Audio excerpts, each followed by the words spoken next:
Hello students, I am again back with part 2 of chapter number 13, the Reformation. Students, I hope you all have seen part 1 of this chapter. If not, do watch it. बेटा जो last paragraph हमने complete किया था part 1 में वो ये था.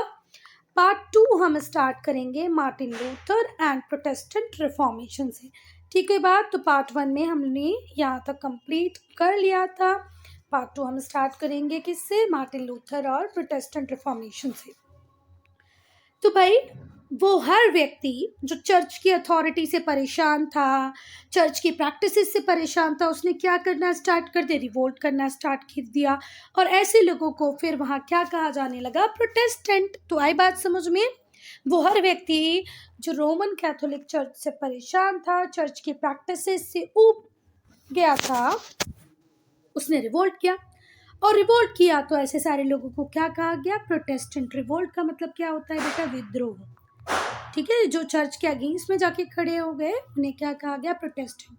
ये जो वर्ड प्रोटेस्टेंट है इसका जो ओरिजिनल वर्ड है या ये जो प्रोटेस्टेंट वर्ड है ये किस वर्ड से डिराइव हुआ है? ये प्रोटेस्ट वर्ड से डिराइव हुआ. किस वर्ड से डिराइव हुआ है?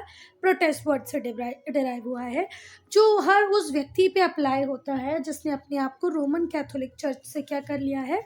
सेपरेट. आई बात समझ में?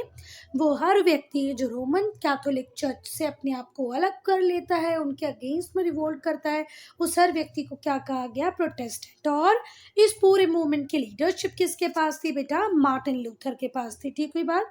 फिर से ध्यान से सुनो. ये जो वर्ड प्रोटेस्टेंट है ये डिराइव हुआ है द वर्ड प्रोटेस्ट से. प्रोटेस्ट करना पता है ना आप लोगों को? किसी भी चीज़ के अगेंस्ट में खड़े हो जाना प्रोटेस्ट से डिराइव हुआ है, जो उन लोगों पे अप्लाई होता था जिन्होंने अपने आप को सेपरेट कर लिया था रोमन कैथोलिक चर्च से. किसकी लीडरशिप में? मार्टिन लूथर की लीडरशिप में.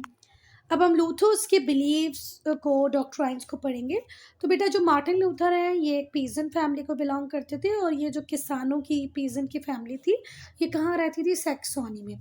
सैक्सोनी कहाँ पर है? जर्मनी में. ठीक है. तो German country Saxony particular area, वहाँ के एक पीजन किसान फैमिली में जन्म हुआ मार्टिन लूथर का. After his theological education. अब ये जो वर्ड थियोलॉजिकल है इसका मीनिंग होता है धर्मशास्त्र. मतलब जो रिलीजन की पढ़ाई करे, धर्म की पढ़ाई करे, उसे क्या बोलते हैं कि भाई उसने क्या पढ़ा हुआ है? थियोलॉजी पढ़ी हुई है. कहाँ पर पढ़े इन्होंने? University of Saint Augustine. Saint Augustine university में इन्होंने थियोलॉजी की एजुकेशन ली. कब? 1505 में. और फिर इन्हें प्रोफेसर बना लिया गया थियोलॉजी का, धर्मशास्त्र का. जो रिलीजियन को पढ़ता है, धर्म को पढ़ता है, उसको क्या कहते हैं? थियोलॉजिस्ट. तो इन्हें थियोलॉजी का प्रोफेसर बना दिया गया. कहाँ पर? विटनबर्ग यूनिवर्सिटी में. विटनबर्ग यूनिवर्सिटी में प्रोफेसर बन गए हमारे Martin Luther. His thorough knowledge of Bible. इनको बाइबल का बहुत ज़्यादा नॉलेज था बच्चा, मतलब इनको बाइबल बहुत थॉरो थी. Led him to believe. और इसी नॉलेज की वजह से ये विश्वास करते थे कि अगर हमें मोक्ष की प्राप्ति करनी है, साल्वेशन की प्राप्ति करनी है, तो रिपेंटेंस एक बहुत बढ़िया जरिया हो सकता है. रिपेंटेंस का मतलब क्या होता है बच्चा? प्रायश्चित.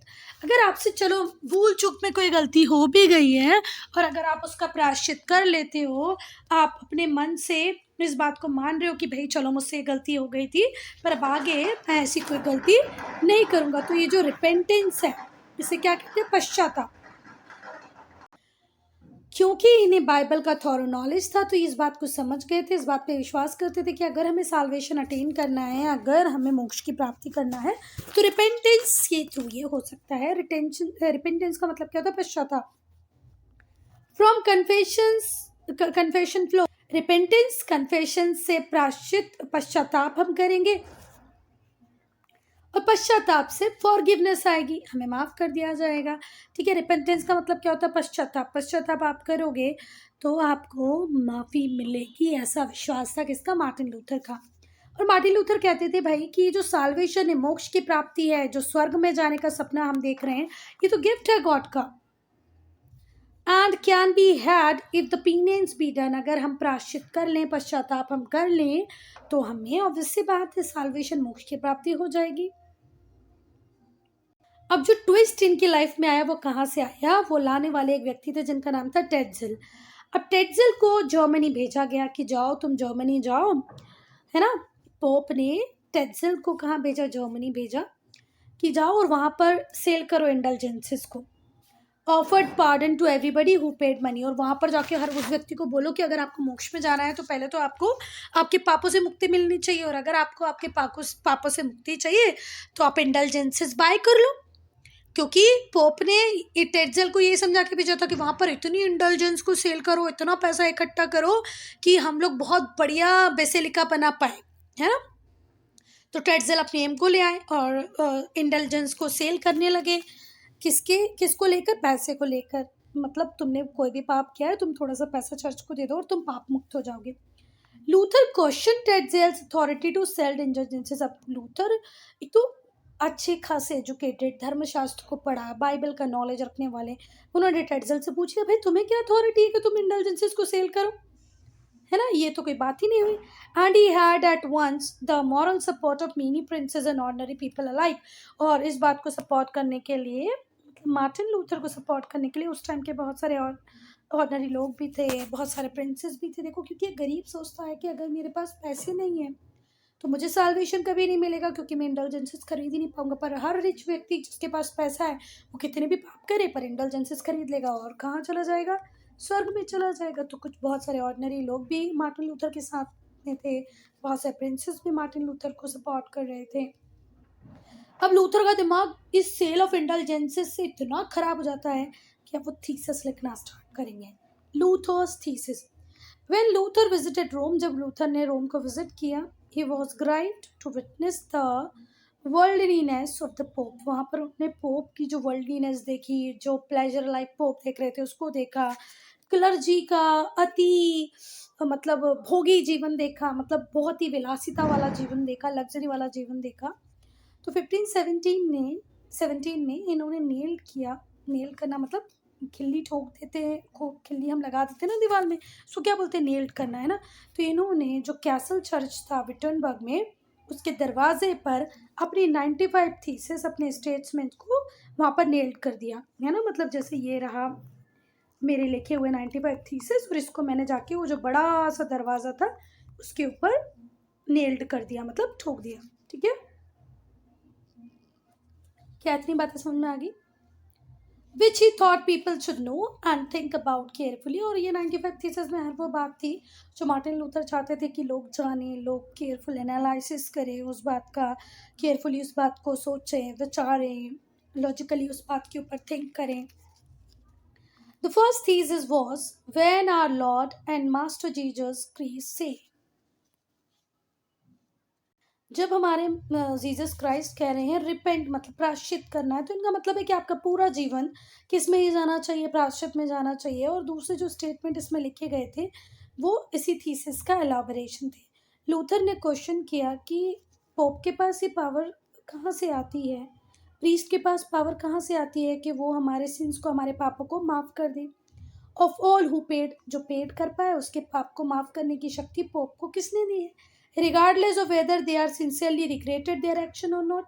अब देखो, अगर आप रिपेंट कर रहे हो, आपको पश्चाताप है, तो आपको कुछ करने की ज़रूरत ही नहीं, आपको इंडल्जेंसेस खरीदने की ज़रूरत ही नहीं, आपको भगवान फॉरगिव करेगा ही करेगा, आपको जीसस फॉरगिव करेगा, आपको हेवन मिलेगा ही मिलेगा। पर from where these popes getting the authority to sell the indulgences to whom who can purchase, ठीक है। लूथर ने क्वेश्चन किया कि पोप के पास ये पावर कहाँ से आई, प्रीस्ट के पास ये पावर कहाँ से आई कि वो माफ़ कर दे पापों को उन व्यक्तियों के जो पे कर पाए, भले ही उन लोग सिंसियरली पश्चाताप कर रहे हैं या नहीं कर रहे हैं, अपनी एक्शंस पे रिग्रेट कर रहे हैं या नहीं कर रहे हैं। अब हम देखेंगे बेटा कि कैसे चर्च से लूथर को निकाल दिया जाता है। Luther was x communicated. अब ये जो वर्ड है एक्स कम्युनिकेटेड, ये स्पेसिफिकली वहाँ यूज़ होता है जहाँ पर चर्च से किसी व्यक्ति को निकाल दिया जाता है। अगर किसी क्लर्जी को, किसी प्रीस्ट को अगर चर्च से जब निकाला जाता है तो उसे क्या कहते हैं, एक्स कम्युनिकेटेड। तो भाई लूथर को भी चर्च से बहिष्कृत कर दिया गया। जो पोप थे उस टाइम के, उन्होंने डिक्लेयर किया कि ये जो मार्टिन लूथर है ये तो हेरेटिक है। हेरेटिक बोले तो विधर्मी है, अधर्मी है, धर्म को ना मानने वाला है। और उन्होंने वार्निंग लेटर इशू कर दिया किसके नाम से, लूथर के नाम से, और उसे एक्सकम्युनिकेट किया चर्च से। He defiantly burnt the papal's bull of excommunication in the presence of public at Wittenberg। पर ये भी पीछे थोड़ी रहने वाले थे मार्टिन लूथर, इन्होंने उस लेटर को जला दिया जो इन्हें मिला था एक्सकम्युनिकेशन का, पूरी पब्लिक के सामने। कब? दिसंबर 10, 1520 में, thereby marking his रिवोल्ट। और भाई 1520 में जब उस लेटर को ही जला दिया, पोप के लेटर को ही जला दिया डिफाइंटली, मतलब किसी के ऑर्डर को ना मानना, अवज्ञा करना, विरोध किया इन्होंने और जला दिया पपल्स बुल ऑफ एक्सकम्युनिकेशन। वो जो लेटर मिला था जिसमें लिखा था कि भाई तुम विधर्मी हो, तुम चर्च छोड़ के चले जाओ, इन्होंने विटनबर्ग में जनरल पब्लिक के सामने उस लेटर को जला दिया और रिवोल्ट की घोषणा कर दी। 1521 में जो एम्परर चार्ल्स फिफ्थ थे, उन्होंने लूथर को बुलाया कि भाई आओ, डाइटेड वॉर्म्स को अटेंड करो और आंसर करो तुम्हारे ऊपर जो चार्जेस लगाए गए हैं।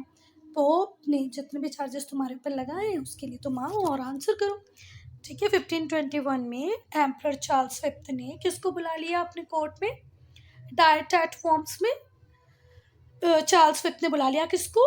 मार्टिन लूथर को, कि भाई तुम आओ, पोप जो भी चार्जेस तुम्हारे ऊपर लगा रहा है उसको तुम आंसर करो। लूथर जाते हैं राइट के सामने और बोल्डली डिक्लेयर करते हैं कि उसने कोई भी स्टेटमेंट ऐसा नहीं कहा जो कि गलत हो, है ना। वो जितनी भी बातें कर रहा है वो सारी बातें वही हैं जिनको सेंटिटी कौन देते हैं? खुद जीसस क्राइस्ट।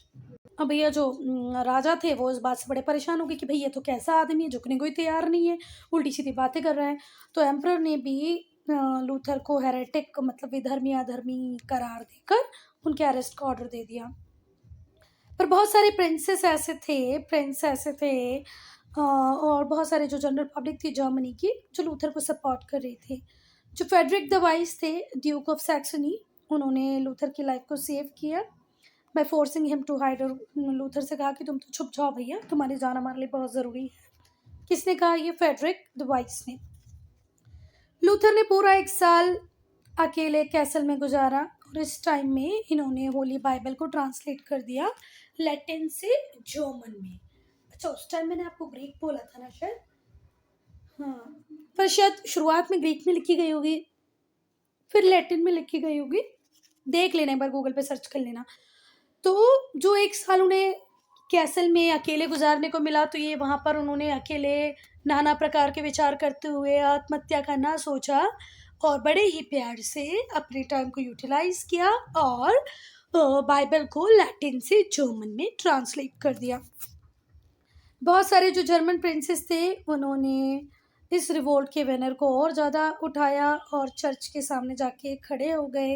अब लूथर अकेले नहीं थे, उनके साथ प्रिंस भी थे और यहाँ पर लीग फॉर्म कर ली to protest Luther, to protect Luther. मतलब अब जितने भी दूसरे जो जर्मन के ऑर्डिनरी पीपल थे, जो प्रिंसेस थे, जो चर्च के खिलाफ थे, इन सब ने अपना एक ऑर्गेनाइजेशन बना लिया, लीग बना ली और कहा कि नहीं, अब हमारा एम है लूथर को प्रोटेक्ट करना। जिन्होंने भी इस प्रोटेस्ट मूवमेंट को सपोर्ट किया उन लोगों ने अपने आप का नाता कैथोलिक चर्च से तोड़ लिया। क्या बातें समझ में आ रही है कि जल्दी जल्दी हो रहा है? फिर से ध्यान से सुनो कि बेटा बहुत सारे प्रिंस थे जिनको ऐसा लगता था कि यार हमें लूथर को सपोर्ट करना चाहिए, कि लूथर ऐसे कुछ भी गलत नहीं है, जो बोल रहा है वो सही बोल रहा है। उसमें कौन थे? फेडरिक द वाइस, सैक्सनी के जो ड्यूक थे वो बहुत ज़्यादा आगे आगे थे। इन्होंने छुपा के रख लिया और उस छुपा के जब रखा लूथर को तो उस 1 साल में उसने बाइबल को लैटिन से जर्मन में ट्रांसलेट कर दिया। और अब बहुत सारे लोग थे जो लूथर के पास आके खड़े हो गए और अपने आप का नाता इन्होंने कैथोलिक चर्च से तोड़ लिया। द रिफॉर्म चर्च जो बना जर्मनी में उसे कहा गया लूथरन चर्च, और जो लूथरन चर्च थे वो फिर पूरे कंट्री में एस्टेब्लिश हो गए। जो रिफॉर्मेशन मूवमेंट था divided the German princess into Catholic and Protestant camp. अब जर्मन प्रिंस 2 पार्ट्स में डिवाइड हो गए, कुछ जो कैथोलिक को मान रहे थे, कुछ प्रोटेस्टेंट को मान रहे थे। इससे रिलीजियस कॉन्फ्लिक्ट होने लगा और बहुत ब्लडी वॉर हुए, मतलब खून खराबा होने लगा कैथोलिक और प्रोटेस्टेंट के बीच में। और फिर पीस ऑफ ऑक्सबर्ग साइन हुई 1555 में। जो पीस थी उसको एक्नॉलेज किया right of the ruler to determine his state religion. अब रूलर को ये राइट दे दिया गया पीस ऑफ ऑक्सबर्ग जो 1555 में साइन है उसके थ्रू, कि भाई अब एक रूलर पे डिपेंड करेगा कि वो अपने एरिया में प्रोटेस्टेंट चर्च को चाहता है कि कैथोलिक चर्च को चाहता है। अब कोई लड़ाई नहीं, कोई किसी के रिलीजन में इंटरफेयर नहीं करेगा, है जैसे आपकी मर्जी। आप पर आ जाओ, आपको चाहिए प्रोटेस्टेंट चर्च हो तो आप उसको अडॉप्ट कर लो, आपको चाहिए कैथोलिक चर्च आप उसको अडॉप्ट कर लो। तो अच्छा ही था ये पीस ऑफ ऑक्सबर्ग जो 1555 में साइन हुआ। Thus, the power and prestige of Catholic Church lacked by the Pope suffered a serious setback. अब वो जो इमेज थी कैथोलिक चर्च की जिसको पोप रन कर रहे थे उसको एक बड़ा झटका लग गया, क्योंकि बहुत सारे प्रिंसेस ने अपने आप को प्रोटेस्टेंट जो ब्रांच थी उसके अंदर रहना सही समझा। ठीक है, कैथोलिक चर्च के खिलाफ वो खड़े रहे, तो यहाँ से चर्च की इमेज को एक अच्छा खासा झटका लगा। किस चर्च क्या था? Now Protestant movement in Europe. अब जो लूथर्स का प्रोटेस्टेंट मूवमेंट चल रहा था जर्मनी में, अब पूरे यूरोप में फैल गया 16th सेंचुरी में। जो अल्रिच ज़्विंगली थे 1484 से 1531 तक ये रहे, इन्होंने भी प्रोटेस्टेंट मूवमेंट को रन किया, heralded the Protestant movement in Switzerland. इन्होंने प्रोटेस्टेंट मूवमेंट को कहाँ पर चलाया बेटा? स्विट्जरलैंड में चलाया। अब उस टाइम में जो कैथोलिक बिशप थे ज्यूरिख के, उन्होंने ज़्विंगली को ट्राई किया। ज़्विंगली का बिलीव था universal priesthood of all believers में। दूसरे शब्दों में कहे तो priest did not constitute a class separate from ले पीपल। इनका मानना था कि भाई प्रीस्ट एक अलग क्लास थोड़ी ना हो सकती है, जितने भी बिलीवर्स हैं वो सभी प्रीस्ट हैं। सही कहना था ज़्विंगली का। आप ज़्विंगली को जब ट्रायल के लिए बुलाया गया तो ज़्विंगली ने बात कही कि भैया यूनिवर्सल प्रीस्टहुड होना चाहिए सारे बिलीवर्स का, है ना। दूसरे शब्दों में कहे तो प्रीस्ट एक अलग क्लास नहीं है, जितने भी बिलीवर्स हैं जिनका भी जीसस क्राइस्ट में बिलीव है वो सारे ही क्या बन जाते हैं? प्रीस्ट बन जाते हैं। अब हम कैल्विनिज्म को पढ़ेंगे तो जॉन कैल्विन जो 1509 से 1564 तक रहेंगे, उन्होंने भी इंसिस्ट किया स्ट्रिक्ट इंटरप्रिटेशन ऑफ बाइबल, कि भाई जो बाइबल में लिखा है उसका प्रॉपर इंटरप्रिटेशन हो, कि लोगों को समझ में आए कि बाइबल किस किस बात के लिए हाँ बोलती है, किस बात के लिए ना बोलती है। ही enjoined upon all his follower a strict code of conduct। इन्होंने अपने फॉलोअर्स को कहा कि भाई एक स्ट्रिक्ट कोड ऑफ कंडक्ट को तुम फॉलो करो, जितनी भी प्लेसेस हैं वर्शिप की उनको उतना सिंपल बना दो, इतना सिंपल बना दो कि लोग इसमें बिना किसी डर के आए। Places of worship were made as simple as possible and many amusement and leisure activities were forbidden। बहुत सारी जो लाइजर एक्टिविटीज़ थी उनको करने से मना कर दिया गया। इनके जो फॉलोअर्स थे उन्हें प्यूरिटन्स कहा गया इंग्लैंड में। ठीक है, तो कैल्विनिज्म के जो जनक थे वो जॉन कैल्विन थे और इनके फॉलोअर्स को क्या कहा गया? प्यूरिटन्स। अब हम देखेंगे religious consequences of the reformation. इस रिफॉर्मेशन मूवमेंट की रिलीजियस कॉन्सिक्वेंसेस क्या रही? तो जो मेन कॉन्सिक्वेंसेस थी वो थी, जो पहला इम्पैक्ट था वो तो यही था बेटा, स्किज्म विद इन द चर्च। चर्च दो भागों में टूट गया। The church was split up. Schism का मतलब होता है टूट जाना। जो मोस्ट इम्पॉर्टेंट कॉन्सिक्वेंसेस थी रिफॉर्मेशन की यूरोप में वो यही थी कि यहाँ पर प्रोटेक्शनिज्म का जन्म होता है, प्रोटेस्टेंट मूवमेंट स्प्रेड होता है। तो कुछ जो राजा होते हैं, प्रिंस होते हैं यूरोप के, वो एक साइड में आकर खड़े हो जाते हैं, कुछ दूसरे साइड में खड़े हो जाते हैं। Luther was supported greatly by the masses, और बहुत सारे लोग लूथर को सपोर्ट कर रहे होते हैं क्योंकि because there was a strong feeling against the abuses and power of Roman Catholic church. Roman Catholic church से तो वैसे ही लोग परेशान थे, तो जैसे ही लूथर एक सही साठ फिलॉसफी लेके आते हैं तो मैक्सिमम पीपल किसके पास आके खड़े हो जाते हैं? लूथर के पास, और प्रोटेस्टेंट ब्रांच के पार्ट बन जाते हैं। ठीक हुई बात बेटा। आज अगर आप लोगों के सामने भी ऐसा ही हो कि पाप दो लोग एक जैसा करें, पर किसी के पास पैसा है वो जब मंदिरों में जाके दान कर दे और लेटर ऑफ इंडल्जेंस ले ले, तो आपको कैसे लगेगा? जरा सोचो। Schism cause religious conflict and war. और ये जो विच्छेद हुआ था, ये जो डिवीजन हुआ था, इसकी वजह से धार्मिक कॉन्फ्लिक्ट होने लगे, युद्ध होने लगे, लड़ाइयाँ होने लगी। जो फॉर्मल सेपरेशन था चर्च का, ठीक है, into two churches cause religious conflict, इसकी वजह से धार्मिक लड़ाइयाँ होने लग गई, कॉन्फ्लिक्ट होने लग गए, वॉर युद्ध होने लग गए, बहुत ही क्रूअल परसिक्यूशन हुआ, encouraged by fanatics who never showed any respect to sublime teaching of Jesus Christ। कुछ ऐसे लोग जिन्होंने जीसस क्राइस्ट की ओरिजिनल टीचिंग को कभी माना ही नहीं, पर वो लोग भी अब लड़ने और मरने को तैयार हो गए। रिलीजियस फ्रेंजी, ये जो रिलीजियस फ्रेंजीज थी इसकी वजह से बहुत सारे प्यूरिटन्स कहाँ चले गए, नॉर्थ अमेरिका चले गए। तभी तो कहा जाता है कि United States of America extension है इंग्लैंड का, क्योंकि यहीं इंग्लैंड से बहुत सारे प्यूरिटन्स कहाँ की तरफ चले गए थे इस रिलीजियस परसिक्यूशन को अवॉइड करने के लिए, अमेरिका चले गए इंग्लैंड से, है ना। और यहाँ पर ये जो वर्ड है फ्रेंजी, इसका मतलब होता है उन्माद, पागलपन। इस पागलपन से बचने के लिए प्यूरिटन्स कहाँ चले गए, जो कैल्विनिज्म की बात को मानते थे, कैल्विनिज्म को मानते थे, कैल्विन की बात को मानते थे, वो लोग चले गए नॉर्थ अमेरिका। और यहाँ पे United States of America formation होता है with in a course of time. क्या इतनी बातें समझ में आई? इतना रिलीजियस परसिक्यूशन हुआ, इतने रिलीजियस कॉन्फ्लिक्ट हुए कि प्यूरिटन्स ने ये सोचा कि भैया बेटर है कि हम कहीं और जाके रहें, और यूनाइटेड स्टेट्स ऑफ अमेरिका चले गए, नॉर्थ अमेरिका चले गए। बाद में वहीं पर बना United States of America. Then counter reformation and other events. Counter reformation foundation था सोसाइटी का। Counter reformation the foundation of society of Jesus selfless services rendered by Saint Francis Xavier and other Jesuits were a few important consequences of Reformation। जो implication था इन events का, उन्हें हम detail में examine करेंगे इस चैप्टर में। अब इस पैराग्राफ को मैं यहाँ पर एक्सप्लेन नहीं कर रही हूँ बेटा, क्योंकि अभी हम काउंटर रिफॉर्मेशन पे अभी बहुत कुछ पढ़ने वाले हैं। नाउ काउंटर रिफॉर्मेशन, बेटा अब हम पढ़ेंगे काउंटर रिफॉर्मेशन को। तो जो काउंटर रिफॉर्मेशन था उसका मतलब था the reform of the church of Rome. अब रोम के चर्च में भी रिफॉर्म हो रहे थे, कब? 16th और 17th सेंचुरी में। अब इतना क्रिटिसिज्म रोम के चर्च को मिल चुका था कि अब इनको लगा कि भाई हमें भी सुधार तो करने ही पड़ेंगे। ठीक कोई बात? तो काउंटर रिफॉर्मेशन का मतलब क्या था? वो रिफॉर्म्स जो चर्च में हुए रोम के 16th और 17th सेंचुरी में। इसको स्टिमुलेट किसने किया? प्रोटेस्टेंट रिफॉर्मेशन ने। जब प्रोटेस्टेंट ब्रांच अकेले बन गए, वो अपने हिसाब से अपने चर्चेस को रन करने लगे, तो कैथोलिक्स को लगा कि भाई ऐसे तो हम पीछे रह जाएंगे, हमें भी सुधार करने ही पड़ेंगे। As a result Christianity become more liberal and more tolerant of different kinds of opinion.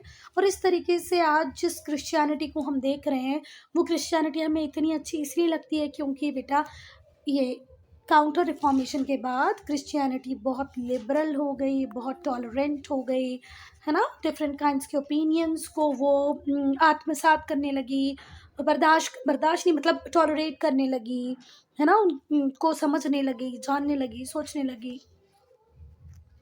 जो प्रोटेस्टेंट रिफॉर्मेशन था उसने रोमन कैथोलिक चर्च के फाउंडेशन को ही डैमेज कर दिया था 16th सेंचुरी में, और यहाँ पर बर्थ हुआ था प्रोटेस्टेंट चर्च का। अपनी रेपुटेशन को वापस से लाने के लिए, रेस्टोर करने के लिए, बेटा देखो होता यही है कि अगर दो गुटों में लड़ाई हो रही है, एक गुट मतलब एक जो ग्रुप है वो सारी सही बातें कर रहा है, तो अब इससे बातें दूसरे ग्रुप को अपने आप को चेंज करना ही पड़ेगा, बदलना ही पड़ेगा, और नहीं तो वो ऑब्सोलीट हो जाएगा, मार्केट से आउट हो जाएगा, लोग उसकी बात करना बंद कर देंगे। ऐसा ही था कि रोमन कैथोलिक चर्च को भी लगा कि भाई हम में सुधार होने ज़रूरी हैं, otherwise we will not be able to restore our old position. तो इन लोगों ने भी रिफॉर्म करने चालू किए। ठीक है, जो इनकी इमेज डैमेज हुई थी उसमें डेंटिंग बेंडिंग करना चालू कर दिया। Large number of dedicated Christians, including some popes, had adopted certain reforms। बहुत सारे dedicated Christian ने, popes ने कुछ reforms किए चर्च के अंदर। Church council was convened at Trent in northern Italy। northern Italy Trent में एक काउंसिल बन गई चर्च की 1545 में, और बनाने वाले कौन थे? Pope Paul III। Council of Trent, जो काउंसिल ऑफ ट्रेंट थी इसने स्टेप्स लिए, स्ट्रिक्ट डिसिप्लिन एनफोर्स किया चर्च ऑफिशियल्स के बीच में। जो सेल ऑफ चर्च ऑफिसेस थे उसको बंद कर दिया गया, भाई अब चर्च के ऑफिसेस को सेल नहीं किया जा रहा था। सेल ऑफ इंडल्जेंस को भी प्रोहिबिट कर दिया, बंद कर दिया कि अब ये सेल ऑफ इंडल्जेंस वगैरह कुछ भी नहीं होगी। सेमिनरीज स्टार्ट हुई जिन्होंने एजुकेशंस देना चालू किया। इन्होंने जो प्रीस्ट थे उनकी ट्रेनिंग दी, उनको ट्रेनिंग कराई, उन्हें प्रॉपर एजुकेशन दिया। लेटर ऑफ इंडल्जेंस, जो सेल ऑफ इंडल्जेंसेस थी वो बंद हो गई, चर्च के ऑफिस को बेचना बंद कर दिया गया। Church should not charge any fees for conducting religious services, और ये भी कहा गया कि आप जो शादी या जो भी कोई रिलीजियस सेरेमनी कराते हैं उसके लिए अब आप कोई पैसा नहीं लेंगे. Sermon should be preached in the language of the people, और जो सरमन जो उपदेश दिए जाएंगे चर्च में वो उसी लैंग्वेज में होंगे जो लोग जानते होंगे, समझते होंगे. मतलब इतना रिफॉर्मेशन बहुत था जनरल पब्लिक के लिए भी कि भाई वो चर्च में जाएं तो उन्हें सरमन उपदेश ऐसी भाषा में मिले जो वो समझते हैं. The foundation of society of Jesus. Counter reformation के बाद डिफरेंट रिलीजियस ऑर्डर्स आ गए. सोसाइटी जो सबसे फेमस रहा इसमें सोसाइटी ऑफ जीसस रहा, जिसे इग्नेटियस लॉयला ने बनाया था, जो कि एक स्पेनिश नॉवल मैन थे. इग्नाटियस लोयोला मैन, जो कौन थे, स्पेनिश नॉवल मैन थे. जब ये एम्परर चार्ल्स फिफ्थ को सर्व कर रहे थे as a soldiers, he was wounded in a battle में. देखो फिर से सुनो. इग्नाटियस लोयोला एक स्पेनिश नॉवल मैन थे. ये जब राजा को सर्विस देते थे, मिलिट्री सर्विस, सोल्जर थे, तो एक बार ये युद्ध में चोटग्रस्त हो जाते हैं, इन्हें चोट लग जाती है. और उसके बाद जो चोट उन्हें लगी, इसके बाद इनमें एक ऐसी इनकेपेबिलिटी आ गई, इनकेपेसिटी आ गई कि बाद में ये आर्मी को सर्व नहीं कर पाए. बाद में he was determined to become a soldier of Jesus. इन्होंने कोशिश की कि अब चलो मैं आर्मी को तो सर्व नहीं कर पा रहा हूँ, मेरी बॉडी की इनकेपेसिटी के कारण मैं अब सोल्जर बन जाता हूँ जीसस का. फिर इन्होंने कसम खाई कि अब ये क्राइस्ट को सर्व करेंगे, मिशनरी बनाएंगे. ठीक है. After studying the life of Jesus Christ की लाइफ को पहले मैं पढ़ूंगा, फिर मिशनरीज बनाऊंगा जिसका काम होगा एजुकेशन को इम्पार्ट करना. इन्होंने रिलीजियस ऑर्डर बनाया जिसका नाम था सोसाइटी ऑफ जीसस. किसकी परमिशन से बनाया बेटा? ये पोप की परमिशन से बनाया. इसके बाद dedicated service by the Jesus. Saint Francis Xavier थे, ये फाउंडर थे सोसाइटी ऑफ जीसस के, one of the main founder of Jesus society of Jesus. ये गोवा गए, वहाँ पर लोगों को इन्होंने पढ़ाया क्रिश्चियनिटी के रिगार्ड में. इनकी डेथ हो जाती है 1552 में. इनका जो मॉर्टल रिमेन्स था उसे church of Bom Jesus in old Goa में रखा गया. His मॉर्टल remains were placed at the church of Bom Jesus in old Goa. जो सेल्फलेस डेडिकेशन था, जो सर्विसेज इन्होंने दी, उससे जो रोमन कैथोलिक चर्च था उसकी जो प्रेस्टीज थी वो रेस्टोर हो गई. और फाइनली देखो, रोमन कैथोलिक चर्च से हमें ऐसी कोई प्रॉब्लम तो थी नहीं, वो तो उनकी बैड प्रैक्टिसेस की वजह से थी. जैसे ही रोमन कैथोलिक चर्च ने बैड प्रैक्टिसेस को छोड़ा, सर्विस चार्जेस लेने बंद कर दिए, लेटर ऑफ इंडल्जेंस को सेल करना बंद कर दिया, तो इनकी जो प्रेस्टीज थी वो वापस रेस्टोर हो गई. So student, I'm ending this video here only. If you have any doubt, any problem, to write in comment section.